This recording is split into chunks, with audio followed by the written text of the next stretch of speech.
지난번 예배, 공적인 예배이죠. 특히 오전 예배에 대하여 짚었는데요. 각 순서를 하나씩 다 짚었습니다.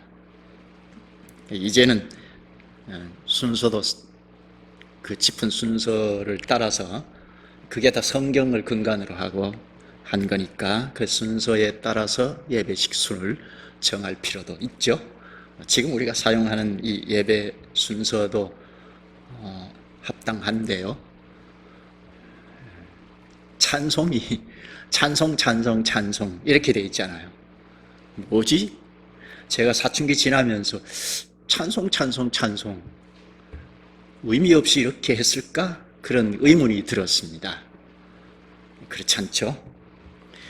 지금 우리가 처해 있는 한국교회적 상황, 찬송이 어디쯤 와 있는지, 이거 예배 바깥에 말고 공적인 예배 안에 일주일에 적어도 한 번 공식적으로 하나님과 대면해서 하나님을 노래하는 찬송, 이 찬송이 어디쯤 와 있는지 생각할 여지가 있죠. 우리가 이런 생각을 하지 않고 예배하고 찬송하면 그냥 합니다. 그냥 다른 종교에서 종교 행위를 하듯이 하게 됩니다. 찬송 이렇게 우리도 정해놓았잖아요. 이게 무슨 의미가 있는지 다 선진들이 의미를 담아서 찬송 이렇게 여러 차례 하고 있는데요. 하도록 했는데요. 그게 영광송, 성삼위송, 경배송, 헌금송, 앞에 송영 그렇게 돼 있죠. 이건 다 예배를 주관하는 예배 흐름을 잘 이렇게 터주는 형식으로, 즉 하나님 앞에 예배하니까 하나님 앞에 점차 나아가서 하나님의 영광을 찬송하고 그리고 점차 물러난 이게 찬송이 주도해 갑니다. 그래서 예배 안에 찬송이 참 많습니다. 이제 지금 배울 때 잘 배우면 좋겠습니다. 그렇지 않으면 20년, 30년 신앙생활을 해도 그냥 아무런 의미 없이 반복하게 됩니다. 그게 미신이죠. 미신은 살아계신 신께 뭘 의사소통하는 게 아니잖아요. 그냥 일방통행이죠. 내가 힘써 뭘 하는, 그래서 뭘 얻어내는, 이게 이제 미신 행위잖아요. 근데 기독교라는, 그리고 하나님의 이름을 부르면서도 내가 일방적으로 하나님이 이거야 하고 만들어 놓고, 하나님 만들어서 섬기지 말라 하는 건 구약교회가 딱 출범하면서 계명에 딱 정해져 있는데 그게 우상이라고, 미신이라고. 근데 우리가 또 어우러져서, 절대 다수가 어우러져서 하나님 이거야 하고 만들어 놓고 찬송 쫙 하고 예배하고 할 수 있다는 겁니다. 이게 미신이에요.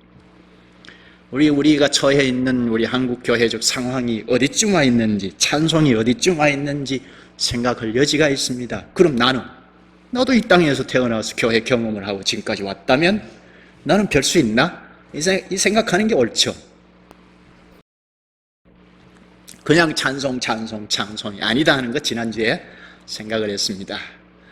첫 번째로 찬송하는, 전주를 하고 시편 낭독하고 아니면 성경을 낭독하고 바로 첫 번째로 찬송하는 찬송이 뭐라고 했죠? 영광송. 하나님 앞에 예배하러 왔습니다 하는, 그걸 간략하게 표하는 노래가 영광송 찬송입니다.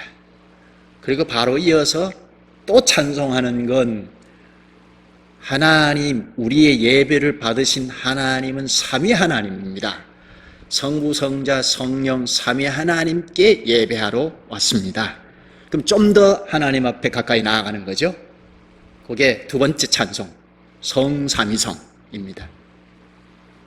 그 다음에 이어서 찬송하는 것은 그 사이에 대표 기도가 있고, 이어서 찬송하는 것은 경배송입니다. 이 경배송은 성부, 성자, 성령 삼위 하나님께서 하신 일, 그분이 어떤 분이고 어떤 일을 하셨는지 요걸 노래로 표하는 것이 경배송입니다. 그래서 경배송은 좀 길어요. 그러면 이 찬송을 잘 보면 이어서 이제 헌금송도 하고 마지막 성령도 하는데, 성령을 하면서는 하나님 앞에서 점차 찬송하면서 물러나는, 영광송을 부르면서는 하나님 앞에 점점 다가가는, 그러다가 헌금송을 하면서 헌금을 할 때 절정에 이릅니다. 하나님과 딱 대면해서 이 예배를 받으시는 하나님께서 그래 왔냐 하고 말을 해 주시는, 이건 성경 낭독이기도 하지만 설교, 여기서 이제 언약이 수립이 되죠. 그래서 여전히 언약민으로 회복해서 살아갑니다. 이 흐름을 잘 보면 찬송이 거의 예배를 주도한다 할 수 있는데, 그래서 찬송이 합당하면 우리를 하나님 앞에 더 나아가서 대면하게 하고, 그리고 물러나도록 하는 그런 형태로 되어 있습니다. 이거는 오래전에 선진들이 다 성경 말씀을 잘 깨달아서 이렇게 예배 모범을 정해 뒀어요. 우리가 정해놓은 이 예배 모범도 참 합당해요. 그 의미를 알고 한다면. 이렇게 찬송이 예배에서는 매우 중요하기 때문에 찬송을 잘 알고 하는 것과 그렇지 못하고 하는 것과 예배는 전혀 다릅니다. 그냥 우리 방식대로 하고 우리 마음 내키는 대로, 표현상 제가 거칠게 표현하는데 우리 마음 주관대로 주도권 우리에게 가지고, 하나님 뭐라고 하셨는가가 아니고 하나님 이렇게거니 하고 우리 방식 주도해서 예배하고 마치, 그래서 내가 좀 흡족하면 하나님 우리 예배를 받으셨겠다 하는 정도, 저도 그랬으니까요. 이렇게 예배하고 맙니다. 이렇게 5년, 10년, 평생 이러고 주님 앞에 서면 어떡할까 생각할 여지가 있죠. 그러니까 이렇게 예배 안에서 이렇게 질서 있게 점점 하나님 앞에 가까이 나아가도록 짜여져 있는 이 예배 찬송, 이게 뭘까 좀 짚어가죠. 오늘 본문에 예배 찬송을 뭐라고 하는가, 본문 히브리서 13장 15절을 보십시다. 15절에 그러므로 우리는 예수로 말미암아 항상 찬송의 제사를 하나님께 드리자. 이는 그 이름을 증언하는 입술의 열매니라. 이게 바로 앞에 11절, 12절에 구약의 제사를 딱 예로 들어서 우리 앞에서 읽으면서 언급했죠. 구약의 제사, 희생 제사를 언급하면서 예수님께서 구약의 희생 제사의 성취자로, 그러니까 희생 제사의 실체로, 예수님께서 십자가에서 희생 제사를 단번에 딱 드린 걸 말하죠. 그러니까 구약에는 예수님께서 이 역사 위에 오시기 전이기 때문에 구약이나 신약이나 유일한 중보자는 예수 그리스도예요. 2위 하나님이시죠. 그런데 구약에는 역사 위에 오시기 전이기 때문에 하나님께서 이게 예수 그리스도야 하고 제시해 주신 것이 희생제사, 짐승을 정해 주셨고, 이방인들은 자기들이 정해놓은 방식대로 제물을 가지고 잡아서 우상에게 예배하죠. 그러나 하나님 백성들에게는 하나님께서 이렇게 하는 거야 하고 짐승을 정해놓고 10일 날 갖고 와서 14일까지 이렇게 보관했다가 15일 날 잡는다, 6월절 같으면 구체적으로 가르쳤는데요. 이게 기회 되면 우리가 배우도록 하고, 이렇게 하나님께서 정해 두신 방식대로 잡아서 가르치신 방식대로 희생 제사를 드리는, 그것도 제사장이 뽑아놓은, 하나님이 뽑아놓은 제사장이 희생 제사를 바치는, 그래서 하나님께서 기쁘게 받으시는 요 희생 제사의 사실을 11절, 12절 잠깐 언급하면서 그 희생 제사의 본체는 예수 그리스도이다. 그래서 예수 그리스도께서 오셨기 때문에 십자가에서 단번에 희생제사를 완벽하게 두 번 다시 희생제사를 드릴 필요가 없도록 바쳐졌다, 이렇게 말합니다. 구약시대 때는 희생제사, 죄 때문에 희생제사를 드렸지만, 그래서 제사 안 받고 살아가다가 죄가 또 죄에 연루되어서 죄를 짓고 할 수 있죠. 그러면 또 희생제사를 드려야 하죠. 반복해서 계속해서 평생을 드려야 합니다. 그런데 예수께서 십자가에서 단번에 완전한 희생제사를 드렸다 합니다. 좀 설명이 길었는데요. 그리스도께서 희생제사를 드렸다. 15절. 그러므로 우리는 예수로 말미암아, 희생제사를 드린 예수로 말미암아 항상 찬송의 제사를 하나님께 드리자. 찬송의 제사라고 합니다. 예수님께서 십자가에서 희생제사를 드린 이후로는 또 제사하고 그런 방식으로 예배하는 건 이제 사라져버렸어요. 없어요. 왜요? 예수님께서 완전하게 희생제사를 드리셨기 때문에 그 효력을 덧입으면 죄상을 받고 여전히 그리스도인으로 살아갈 수 있기 때문입니다. 그런데 여기 찬송의 제사를 드리자 합니다. 예수 그리스도 안에서 찬송의 제사를 드리자. 구약의 제사들은 다 성취되어서 이제는 제사를 또 할 필요가 없습니다. 그런데 하나 남은 제사가 있다면 찬송의 제사입니다. 찬송의 제사, 이건 구약의 제사의 정신이 찬송에 담겨져 있다는 건데요. 이건 다음 주일날 구체적으로 한번 보십시다. 그렇게 하고, 이 찬송의 제사 했으니까 이 찬송은 제물과도 같은 거죠. 구약의 제사 제물과도 같고, 제사장은 우리이죠. 찬송을 부르는 우리. 우리가 그리스도 안에서 다 제사장 격이 됐죠.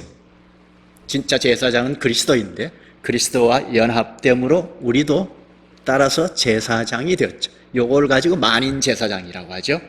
우리가 제사장으로 제사를 하는데, 구약의 제사들은 다 그리스도 안에서 십자가에서 다 성취되었고 또 할 필요가 없고, 그리스도 안에서 그리스도의 희생제사의 효력을 덧입어서 우리 자신을 돌이키고 회개하고 그리스도의 십자가의 대속의 효력을 입고 하나 남은 것은 찬송의 제사를 드린다.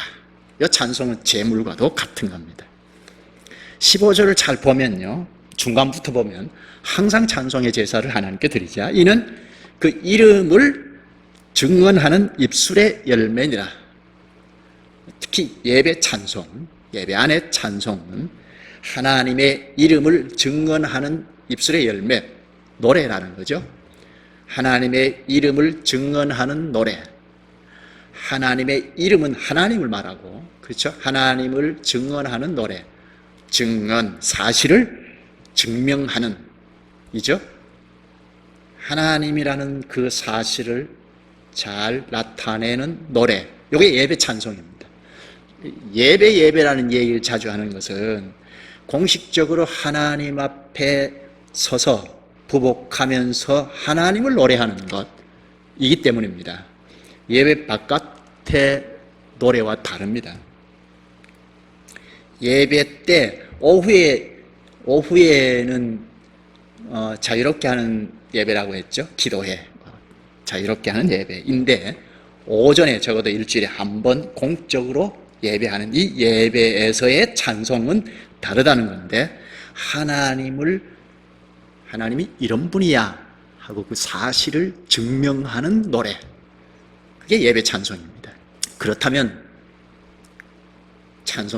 이 찬송다우려면 하나님을 증명하는, 하나님이 이런 분이야 하고 표하는 노래이니까 하나님을 알아야 표하죠. 물론 처음부터 하나님을 잘 알 수는 없지만 자꾸 하나님을 말씀을 통해서 알아야 하죠. 아, 하나님이 이런 분이시구나. 태초에 하나님 천지를 창조하시니라. 만물을 하나님이 말씀으로 창조하신 분이구나. 우리는 하나님이 재창조하신 분이구나. 제2위 하나님이신 그리스도는 우리를 불러 모으셔서 교회를 건설하시는 분이구나. 교회를 머리로 다스리시는 분이구나. 이렇게 하나님을 알아가야 하죠. 그걸 의식하고 노래하는 거죠. 여기 앞에서 우리가 찬송할 때 성부, 성자, 성령, 영광 이렇게 노래했잖아요. 그런데 성부가 어떤 분이고 성자가 어떤 분이고 성령은 누구신지 처음엔 잘 모르지만 자꾸 알아가야 하는데 1년이고 2년이고 3년이고 그냥 반복하면, 막연히 반복하면 하나님 받으실까 생각해야죠. 이제 첫째 책임 목사에게 있는데 안 가르쳐서 모를 수 있죠. 자꾸 하나님이 이런 분이구나, 이런 분이구나 자꾸 알아가면서 불러야 하겠다 하는 겁니다. 그래야 성부, 성자, 성령하고 요게 이제 찬송은 시잖아요. 시니까 장황하지 않죠. 이렇게 집약해서 표하는 거잖아요, 시가. 그러니까 간략하죠. 특히 영광송, 성삼위송, 성령 같은 경우에는. 근데 똑같이 성부, 성자, 성령하고 표하지, 노래하지만 자꾸 알아가는 가운데 표하면 더 발전적으로 하나님을 노래하는 거죠. 그게 살아있는 찬송이죠. 예를 들죠. 이웃집에 늘 만나는 어르신께 안녕하세요. 제 경험인데 안녕하세요 했다가 이상주의 내 이놈 하고 불러요. 저를 그렇게 하는 거 아니야 하고 이렇게 자세도 가르치고 그렇게 해요. 그게 인격관계이죠. 그러니까 친구에게 하듯이 안녕하세요 이렇게 하면 그 인격관계에서 신뢰가 되는 거잖아요.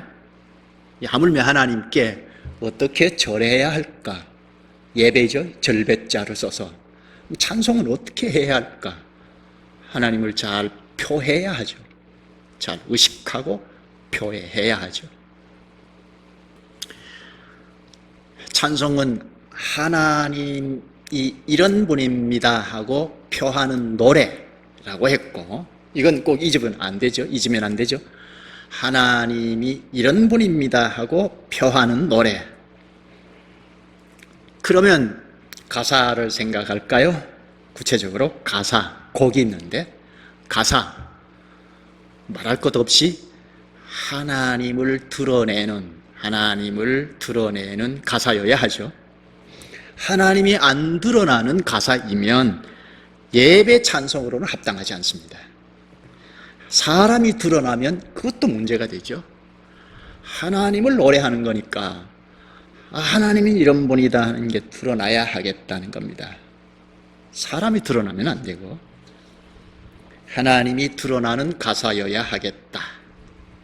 그래서 우리가 지금 오전에 앞에서 찬송한 건다. 하나님을 표한 거죠.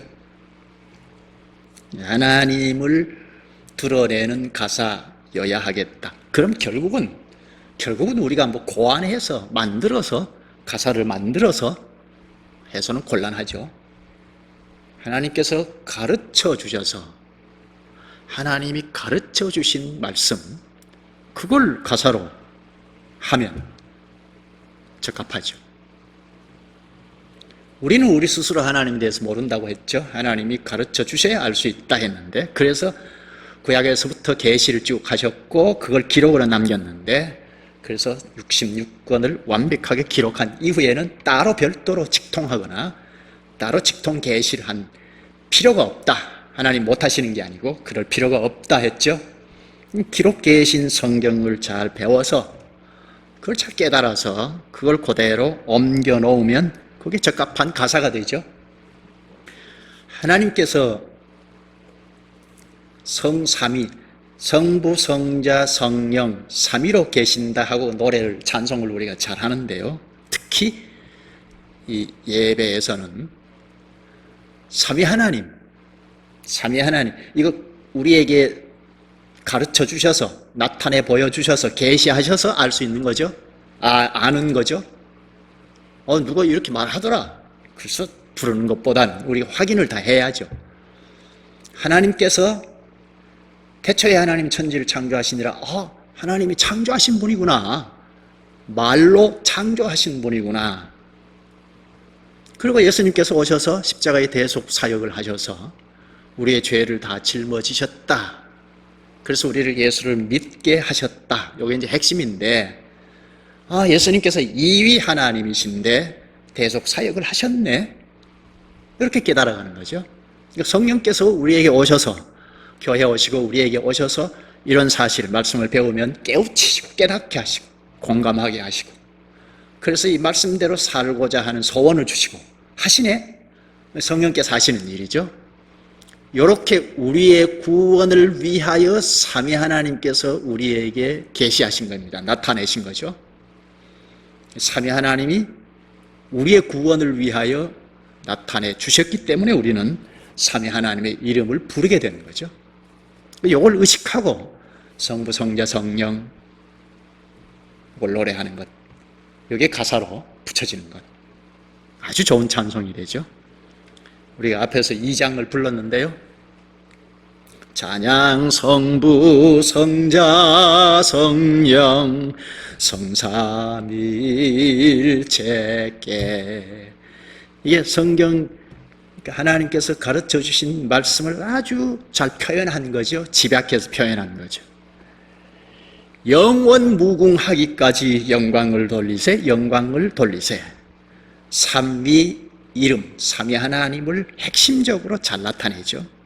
이런 노래를 우리가 부르려면 방금 얘기하는 것처럼 삼위 하나님께서 우리의 구원을 위하여 이런 일, 이런 일, 이런 일 하셨네 하는 정도는 알아야 하죠. 점점 삼위 하나님께서, 성부, 성자, 성령 하나님께서 하시는 일을 알아가는 그 노선에 서서 표하는 찬송이어야 하나님을 제대로 노래하는 찬송이 되죠. 그냥 똑같은 지식 그대로 멈춰서서 10년이고 20년이고 자꾸 부르면 그게 미신이다. 꼭 생각해야죠. 가사가 하나님이 드러나야 하겠다는 거 생각해야 하고, 그럼 곡은요? 곡, 음악. 이 곡이 참 무서운데요. 어떤 곡을 붙이느냐, 어떻게 곡을 붙이느냐가 매우 중요한데, 곡은 잠깐 뒤로 밀어놓고 가사가 하나님을 잘 나타내는 거여야 한다. 그럼 부르는 우리도 잘 가사의 뜻을 알아야 하죠. 우리 전체가 연합하여, 정도의 차이는 있지만 우리가 전체가 연합하여 그리스도의 몸체로 한 사람처럼 연합하여 회중 전체가 한 목소리로 하듯이, 한 사람이 노래하듯이, 그러니까 회중 전체가 의식하고 해야죠. 이제 처음 나온 사람은 이제 시작하는 정도, 10년, 20년 출석하는 사람은 10년, 20년만큼의 의식을 가지고 하는 것이 합당한 찬송이 되죠. 교회는 개체가 연합해서 그냥 우르르 모래알이 모여서 하듯이 찬송하고 예배하고 흩어지고 그런 것이 아니고, 그리스도와 신령하게 연합한 한 사람처럼, 몇 명이 되었든지 한 사람처럼 연합해서 노래하는 것, 이게 합당한 찬송이다 하는 겁니다.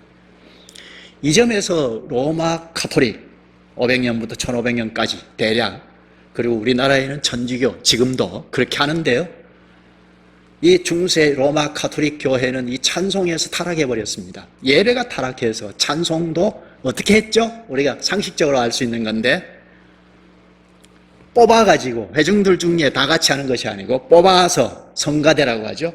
뽑아가지고, 회중들 중에 뽑아가지고 성가대로 조직해가지고 찬송했어요.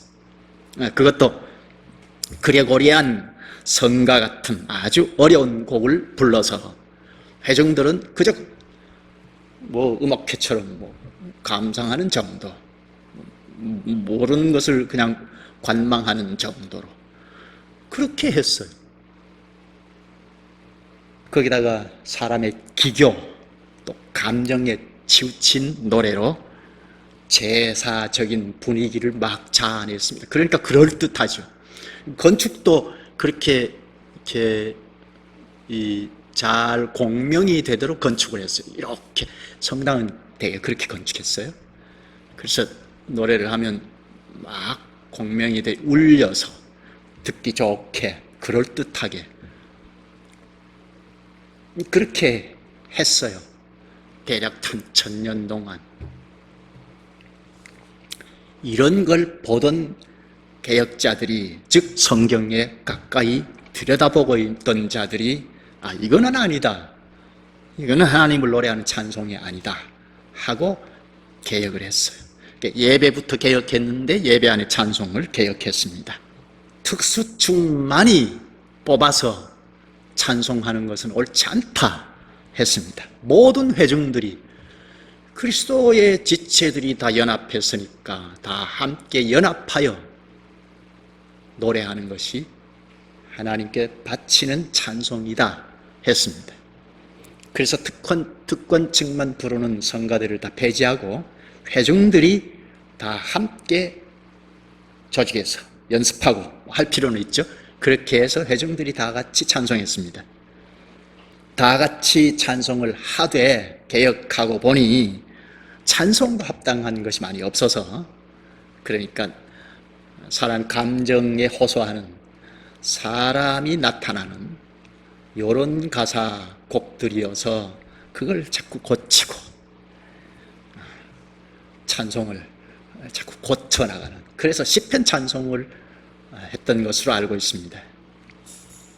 물론 요 예배 바깥에는 신앙 고백적인 것, 사람이 나타나는 것, 감정에 호소하는 것 뭐 할 수 있습니다. 상관없는데 예배라고 할 때는 공식적으로 하나님 앞에 절을 하는 시간이니까 이때는 하나님을 노래해야 맞잖아요. 그래서 개혁할 때 이런 점들을 자꾸 고쳐나갔는데요. 그래서 개혁자들은 성부, 성자, 성령, 삼위 하나님을 표하는 것이 합당하다 했고, 또 그리스도께서 이 땅에 오신 것, 그리고 고난을 받으신 것, 죽으시고 부활하신 것, 이 하늘에 오르신 것, 이런 것들을 가사로 해서 부르는 것이 합당하다 했습니다. 그리고 성령을 부어주시고 교회를 세워가시는 일, 이런 사역적인 것, 이걸 노래로 표하는 것이 합당하다 했습니다. 루터는 그런 점을 생각하면서 찬송을 손수 만들어서 가르쳤다고 합니다. 또 칼빈은 당시 로마 교회가 인위적으로 만든 노래, 이게 찬송을 어지럽게 하는 것을 보고 시편 찬송을 부르는 것을 출발점으로 삼았습니다. 그래서 지금도 개혁교회는 시편 찬송을 부르는 데가 많이 있습니다. 시편 찬송을 부르는 것을 매우 힘씁니다. 물론 새로 지어서 부르는 일도 있습니다. 그런데 이런 점들을 우리가 좀 생각할 여지가 있겠다 싶고, 그리고 곡, 가사는 하나님이 잘 드러나는 것, 하나님이 잘 나타내 보이는 가사여야 하겠다는 것. 그럼 곡은 어떻게 해야 할까요? 음악적인 것, 음악의 위력이 있는데 이 곡은 가사를 잘 드러내는 받침이 되는 것. 그러니까 곡이 주도가 되면 안 되죠. 일반 음악과는 다르죠. 일반 음악은 곡 자체로도 의미를 갖죠. 그런데 예배 찬송에서는 하나님을 높이는 가사여야 하고, 그 가사를 덮어버리는 곡이 되면 곤란하겠다는 겁니다. 세상의 음악은 다 사람을 나타내죠. 사람을 드러내죠. 아주 좋은 가사여도 곡으로 사람의 마음을 막 사로잡아버리는 그런 것도 있죠. 찬송이 그렇게 되면 곤란하죠.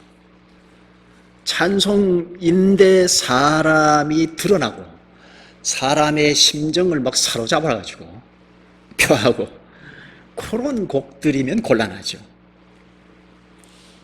우리 찬송가를 보면요. 우리 이제 공식적으로 택하고 있는 이 찬송가, 이걸 보면 100장 뒤로 갈수록 예배 찬송, 공식적으로 예배 안에 부를 찬송으로는 합당하지 않은 것이 많습니다. 사람 심정을 토로하는, 그러니까 신앙 고백적인 것들이 많은데, 그건 하나님을 노래하는 것은 적합하지 않죠. 그래서 선진들이 찬송을 택할 때도 앞부분에 요게 송영이고 경배송이고 이렇게 구분을 했어요. 그래서 공적인 예배에서는 뒷부분은 부르지 않았습니다. 예배 바깥에서는 자유롭게 할 수 있습니다만, 찬송은 세상 노래와 같이 음악이 주도해버리면 이건 안 된다, 예배 찬송으로는 곤란하다 하는 겁니다. 곡은 가사를, 하나님을 나타내는 가사를 잘 받쳐주는 정도, 보조수단이죠. 만약 곡이 주도되어 버리면 하나님을 찬송하는 데는 문제가 있다 하는 겁니다. 예를 들까요? 2장을 보면 찬양 성부 성자 성령 이렇게 되잖아요. 근데 이걸 곡을 붙일 때 트로트 곡을 붙인다고 하십시다. 쿵짝 쿵짝 쿵짜자 쿵짝. 가사는 그럴듯하지만 제가 익숙하게 부를 수는 없는데, 찬양 성부 성자 성령 뭐 이렇게 한다고 하십시다. 이러면 찬송이 안 되겠다는 겁니다. 그러니까 곡을 잘 붙이는 것이 매우 중요하죠. 곡을 잘 붙이면 찬송이 되지만 잘못 붙여버리면 오히려 찬송이 안 되게 돼버리죠. 그러니까 가사가 아무리 좋아도 곡을 잘못 붙이면 아주 곤란하게 돼버립니다. 그래서 16세기 때의 개혁교회는 다 찬송 가사와 곡을 고쳤습니다. 개혁했습니다. 먼저 예배를 성경으로 돌아가서 바로 잡고, 예배 안에 찬송이 있으니까 찬송도 바로 잡았습니다. 찬송 곡은 단순해야 하고 장중해야 한다 하는 정신을 가지고 고쳤습니다. 단순하고 장중해야 한다. 가사는 하나님을 잘 나타내도록 하는 가사여야 한다. 그 당시에도 대중적으로 유행하던 민속곡이나 명곡을 찬송곡으로 택하는 경향이 있었어요. 그래서 그걸 다 이제 삭제했습니다. 예를 하나 들면요. 지금 우리나라 교회가 사용하고 있는 찬송가에 담겨져 있는 493장 같은 경우, 요거는 우리나라가 쓰는 찬송은 대개가 다 19세기 미국에서 또 영국에서 대중적으로 유행하던 곡, 거기에 가사를 붙인 경우가 참 많습니다. 493장 보면 저도 이거 참 좋아하는 노래인데요. 하늘 가는 밝은 길이 내 앞에 있으니 슬픈 일을 많이 보고, 이렇게 하는 건데요. 예배 바깥에서 부르는 것은 얼마든지 할 수 있지만 위에 곤란한 것은 당시의 술 타령 곡이랍니다. 마시자 마시자 마시자 한 잔의 술, 이 곡에다가 붙였답니다. 그러니까 곡이 잘못된 거죠. 이게 사람의 감정, 흥을 위주로 만든 곡이니까 찬송으로는 합당하지 않다는 겁니다. 우리 모르고 썼잖아요.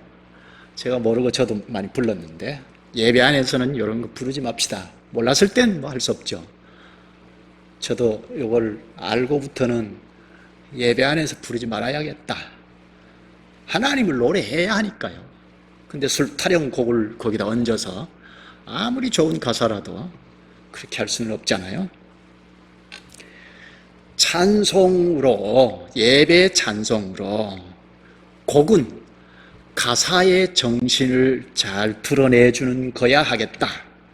가사는 물론 하나님을 잘 나타내는 것이어야 하겠다.